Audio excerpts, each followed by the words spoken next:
શિકાગોમાં immigration enforcement હજુ પણ વધુ સઘન તેમજ કડક બનાવવા માટે ટ્રમ્પ એડમિનિસ્ટ્રેશન હવે સુપ્રીમ કોર્ટમાં પહોંચ્યું છે. શુક્રવારે સરકાર દ્વારા આ અંગે નેશનલ ગાર્ડને ઇલિનોયમાં તાત્કાલિક અસરથી તૈનાત કરવાની પરવાનગી મેળવવા માટે કોર્ટમાં અપીલ કરવામાં આવી હતી. ઇલિનોયમાં લગભગ એકાદ અઠવાડિયા પહેલા જ નેશનલ ગાર્ડ પહોંચી ચૂક્યા છે, પણ ફેડરલ કોર્ટે તેમને એક્ટિવ ડ્યુટી પર મોકલવા પર સ્ટે આપી દીધો હોવાથી ઇમિગ્રેશન એન્ફોર્સમેન્ટમાં હજુ સુધી તેમની કોઈ સક્રિય ભૂમિકા જોવા નથી મળી રહી. આ અંગે ફેડરલ કોર્ટના આદેશને ગુરુવારના રોજ શિકાગો સ્થિત 7th US circuit court of appeals દ્વારા પણ બહાલ રાખવામાં આવ્યો હતો. જોકે તેને સુપ્રીમ કોર્ટમાં ચેલેન્જ કરતા ટ્રમ્પ એડમિનિસ્ટ્રેશને એવી દલીલ કરી હતી કે ઇમિગ્રેશન એન્ફોર્સમેન્ટમાં સામેલ ફેડરલ એજન્ટ્સને પ્રોટેક્ટ કરવા માટે નેશનલ ગાર્ડને તેમની સાથે ફિલ્ડમાં મોકલવા જરૂરી છે. Solicitor general D John Sauer supreme કોર્ટમાં સરકારનો પક્ષ મૂકતા જણાવ્યું હતું કે શિકાગો અને તેની આસપાસના વિસ્તારોમાં ફેડરલ એજન્ટ્સ પર અવારનવાર અટેક થઈ રહ્યા છે અને તેઓ સતત ભયજનક માહોલમાં જ કામ કરી રહ્યા હોવાથી તેમની સુરક્ષા સુનિશ્ચિત કરવી જરૂરી છે. ટ્રમ્પ જેવી જ ભાષાનો ઉપયોગ કરતા શિકાગોમાં હાલ પ્રવર્તી રહેલી સ્થિતિ અંગે જોન સોરે એમ પણ કહ્યું હતું કે હિંસક ટોળા વચ્ચે પોતાની જિંદગી જોખમમાં મૂકીને ડ્યુટી કરતા એજન્ટ્સને એકલા ફિલ્ડમાં મોકલી શકાય તેમ નથી.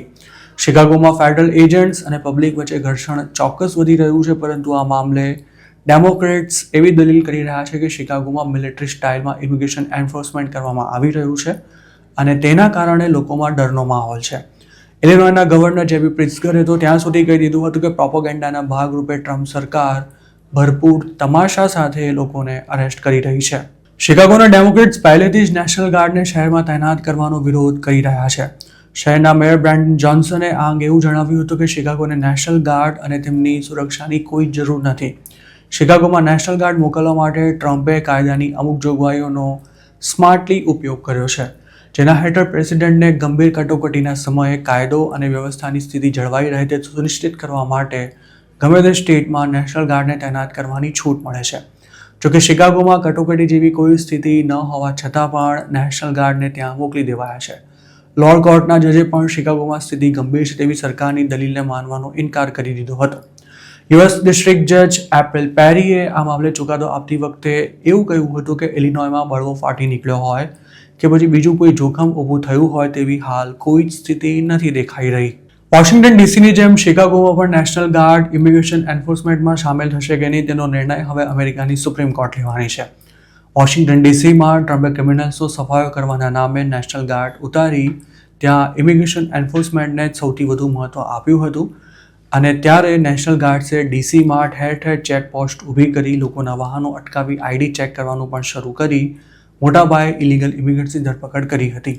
જોકે વોશિંગ્ટન ડીસી ફેડરલ ડિસ્ટ્રિક્ટ હોવાથી ટ્રમ્પને ત્યાં પોતાની મનમાની કરવામાં વાંધો નહોતો આવ્યો, પણ ઇલિનોયમાં નેશનલ ગાર્ડ મોકલવા અને તેમની પાસેથી ઇલીગલ ઇમિગ્રન્ટ સામે કાર્યવાહી કરાવવી ટ્રમ્પના ધાર્યા જેટલું સરળ નથી.